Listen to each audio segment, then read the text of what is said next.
Hello friends, आज का हमारा टॉपिक है create new leads in Zoho CRM from new Calendly events. तो कैलेंडली का यूज हम करते हैं इवेंट क्रिएट करने के लिए, और ज़ोहो है हमारी कस्टमर रिलेशनशिप मैनेजमेंट सॉफ्टवेयर। अब हम चाहते हैं कि जब भी कैलेंडली में हम कोई नया इवेंट क्रिएट करें तो ऑटोमेटिकली जो हमारी इन्वाइटी की डिटेल्स है उसका यूज करके हम ज़ोहो में एक लीड क्रिएट करना चाहते हैं। तो इस पूरी प्रोसेस को हम ऑटोमेट कैसे कर सकते हैं, ये हम करेंगे कैलेंडली और ज़ोहो सीआरएम के बीच में कनेक्शन बिल्ड करके पेबली कनेक्ट की मदद से, जिसमें हमारी ट्रिगर एप्लीकेशन होगी कैलेंडली में कोई इवेंट क्रिएट होना, और हमारी एक्शन एप्लीकेशन होगी ज़ोहो सीआरएम में ऑटोमेटिकली एक लीड क्रिएट हो जाना। तो आइए देखते हैं मेरी स्क्रीन पे कि कैसे मैं पूरा ऑटोमेशन बना रहा हूं। जैसा कि आप देख सकते हैं, ये है मेरे कैलेंडली का डैशबोर्ड, और यहाँ पे हमने एक इवेंट क्रिएट करके रखा है पोएट्री वर्कशॉप के नाम का। अब हम चाहते हैं कि जब भी यहाँ पे कोई यूजर रजिस्टर करे हमारे पोएट्री वर्कशॉप के सेमिनार में, तो ऑटोमेटिकली सेम यूजर की डिटेल्स का यूज करके, जो फॉर्म उनने फिल किया है उसका यूज करके ज़ोहो सीआरएम में एक लीड क्रिएट हो जाए। ज़ोहो एक कस्टमर रिलेशनशिप मैनेजमेंट सॉफ्टवेयर है, तो इस पूरी प्रोसेस को हम ऑटोमेट कैसे कर सकते हैं, ये हम करेंगे पेबली कनेक्ट की मदद से। कि जैसे कैलेंडली में कोई नया यूजर रजिस्टर करे हमारे इवेंट में, तो ऑटोमेटिकली सेम डिटेल्स का यूज करके ज़ोहो में एक लीड क्रिएट हो जाए।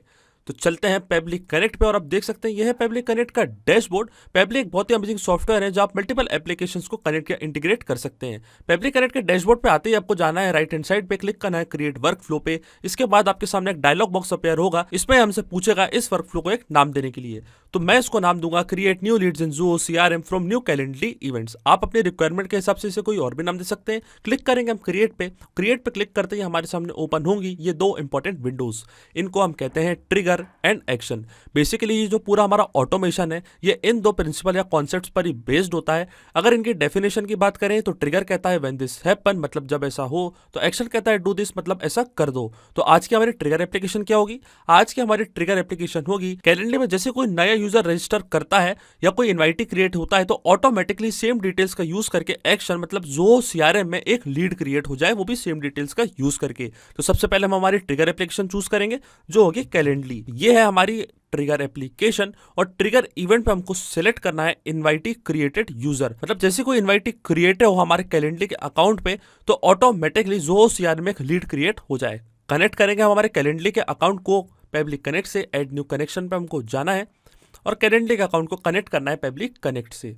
तो देखिए हमारा ऑथराइजेशन यहाँ पे सक्सेसफुल हो चुका है। इसका मतलब जो हमारा कैलेंडली का अकाउंट है वो पेबली कनेक्ट से यहाँ पे कनेक्ट हो चुका है। तो देखिए हमारे सिस्टम ने ऑटोमेटिकली सारी डिटेल्स फेच कर ली है। ये है हमारी ऑर्गेनाइजेशन और ये है हमारे यूजर का नाम।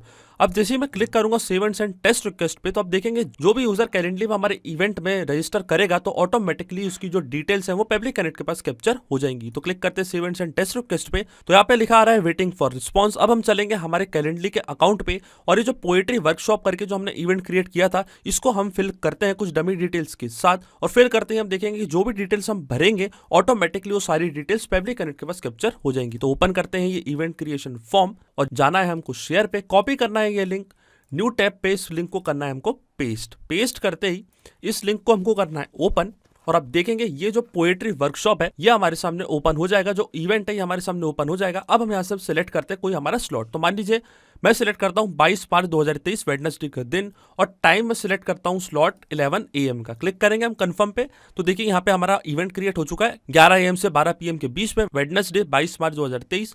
अब अपन एंटर करते हैं हमारी डिटेल्स। तो मान लीजिए फर्स्ट नेम में देता हूँ टेस्ट, लास्ट नेम देता हूँ यूज, ईमेल demoUser@peblitudes.com, और एक नंबर प्रोवाइड कर दे। तो नंबर मान लीजिए मैं इनको प्रोवाइड करता हूं, तो ये हमने एक नंबर प्रोवाइड कर दिया, और क्लिक करते हैं स्केड्यूल इवेंट पे। तो देखिए हमने सक्सेसफुली यहाँ पे इवेंट के लिए रजिस्टर कर लिया है। ये है इवेंट का नाम पोएट्री वर्कशॉप, ये हमारा टाइम है इंडियन स्टैंडर्ड टाइम, और ये है हमारी लोकेशन कम्युनिटी हॉल।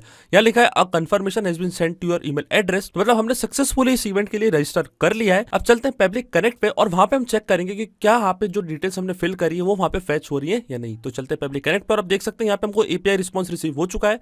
तो ये था हमारा रिसोर्स ईमेल demo@peblitudes.com, ये था हमारा फर्स्ट नेम, लास्ट नेम, ये था हमारा फोन नंबर, कॉन्टैक्ट नंबर, और रिसोर्स स्टेटस में दिखा रहा है एक्टिव। इसका मतलब जो हमारा, और ये थी हमारी लोकेशन, इसका मतलब जो हमारा फर्स्ट स्टेप ऑफ इंटीग्रेशन है वो वर्क कर रहा है। मतलब जैसे ही कैलेंडली पे कोई इवेंट क्रिएट होगा या कोई इनवाइटी फॉर्म फिल करेगा, तो ऑटोमेटिकली जो उनकी डिटेल्स है वो इंस्टेंटली पेबली कनेक्ट के पास यहाँ पे कैप्चर हो जाएंगी, और इसका यूज करके हम ज़ोहो सीआरएम पे उनकी एक लीड क्रिएट कर देंगे। अब चलते हैं हमारी नेक्स्ट स्टेप की ओर, जो कि हमारी होने वाली एक्शन स्टेप, और एक्शन एप्लीकेशन में हम सिलेक्ट करेंगे ज़ोहो सीआरएम।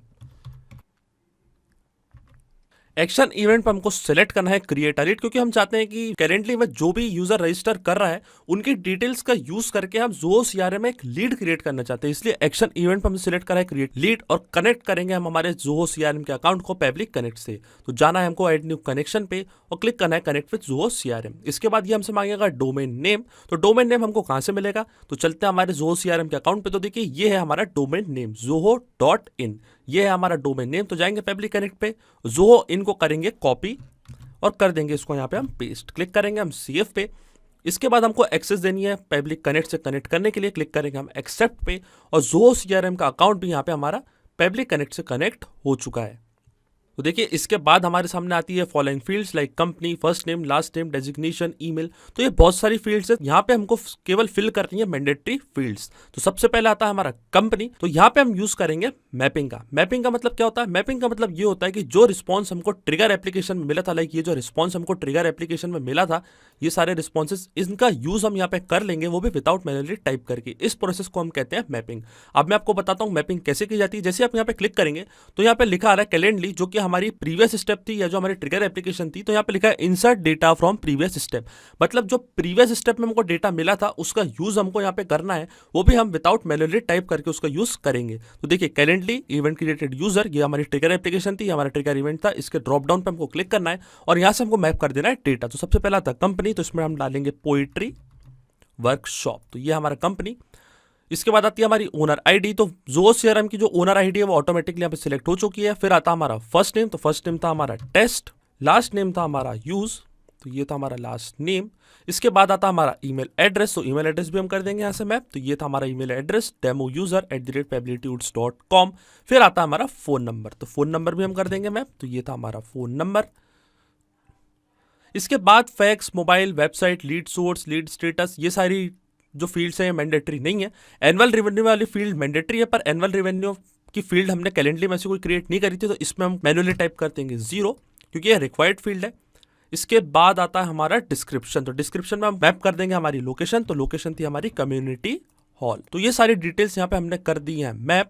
अब आप सोच रहे होंगे कि यहाँ पे मैंने मैपिंग का यूज ही क्यों किया है। ये डिटेल्स मैं मैनुअली भी टाइप कर सकता था, पर मैपिंग इसलिए बहुत ज़्यादा जरूरी प्रोसेस होती है क्योंकि जब भी ये वर्कफ्लो रन करेगा तो ये डेटा जो हमने मैप किया है ये ऑटोमेटिकली न्यू डेटा से चेंज हो जाएगा। इसका मतलब कैलेंडली में कोई दूसरा इन्वाइटी अगर फॉर्म फिल करेगा तो जो उनका नेम है, ईमेल है, जो उनका लोकेशन है, वो ऑटोमेटिकली यहाँ पे अपडेट हो जाएगी। इसलिए मैपिंग करना बहुत जरूरी होता है, क्योंकि अगर आप यहाँ पे मैनुअली टाइप करते तो ये डेटा हमेशा स्टैटिक रहता। कोई और यूजर, कोई और इन्वाइटी भी अगर कैलेंडर में रजिस्टर करता तो भी यहाँ पे सेम डेटा ही हमको शो होता अगर हम यहाँ पे मैनुअली टाइप करते तो। पर क्योंकि यहाँ पे हमने मैपिंग का यूज किया है तो ये जो भी डेटा है ये ऑटोमेटिकली जब भी ये वर्कफ्लो रन करेगा ये नए डेटा से चेंज हो जाएगा। अब देखिए हमने सारी फील्ड्स यहाँ पे जो मैंडेटरी थी वो फिल कर दी हैं। अब हम स्क्रॉल डाउन करेंगे और क्लिक करेंगे save and send test request पे। तो अब देखेंगे जैसे मैं save and send test request पे क्लिक करूंगा तो ज़ोहो सीआरएम यहाँ पे मैंने लीड्स ओपन करके रखी हैं। जैसे ही हम save and send test request पे क्लिक करेंगे पब्लिक कनेक्ट पे, ऑटोमेटिकली यहाँ पे एक लीड क्रिएट हो जाएगी। तो चलते हैं पब्लिक कनेक्ट पे, क्लिक करते हैं save and send test request पे। तो अब देखिए यहाँ पे हमको एपीआई रिस्पॉन्स रिसीव हो चुका है और यहाँ पे लिखा रहा है डेटा सक्सेस, और ये था हमारी सारी डिटेल्स। स्टेटस पे दिखा रहा है सक्सेस और आ रहा है लिखा हुआ रिकॉर्ड एडेड। तो चलते हैं ज़ोहो सीआरएम के अकाउंट पे और वहां पे चेक करते हैं क्या वहां पे कोई लीड क्रिएट हुई है या नहीं। इसको करते हैं हम रिफ्रेश। तो देखिए यहाँ पे हमारी एक लीड क्रिएट हो चुकी है टेस्ट यूज के नाम से, पोएट्री वर्कशॉप। ईमेल हमारे demoUser@pabilitytudes.com और ये है हमारा नंबर। इसका मतलब जो हमने ऑटोमेशन क्रिएट किया था पब्लिक कनेक्ट पे वो वर्क कर रहा है। सिंपली 2 स्टेप पे हमने ऑटोमेशन बनाया था कि जैसे कैलेंडर में कोई नया इन्वाइटी क्रिएट होता है तो ऑटोमेटिकली ज़ोहो सीआरएम पे एक लीड क्रिएट हो जाए। तो इसमें हमारी ट्रिगर एप्लीकेशन थी, कैलेंडर में कोई इन्वाइटी क्रिएट होना, कोई यूजर क्रिएट होना, और एक्शन स्टेप थी हमारी ज़ोहो सीआरएम में एक लीड क्रिएट हो जाना। तो अगर आप भी इस वर्कफ्लो का इस्तेमाल करना चाहते हैं तो इसका लिंक मैं अपने वीडियो के डिस्क्रिप्शन में दे दूंगा, जहां आप इसे बड़ी आसानी से इस्तेमाल कर सकते हैं। सिर्फ यही नहीं, आप और भी एप्लीकेशन के इंटीग्रेशन पब्लिक कनेक्ट की मदद से बना सकते हैं। इसके लिए आप हमें ईमेल कर सकते हैं support@pability.com पर। अगर आपको कोई क्वेरीज है, आपके कोई डाउट्स है तो आप जा सकते हैं forum.pability.com पर। अगर आपको प्राइसिंग रिलेटेड कोई इशू है तो आप जा सकते हैं इस लिंक पर। अगर आपको ये वीडियो पसंद आया हो तो प्लीज लाइक करें, शेयर करें और हमारे चैनल को सब्सक्राइब करना ना भूलें। Thank you.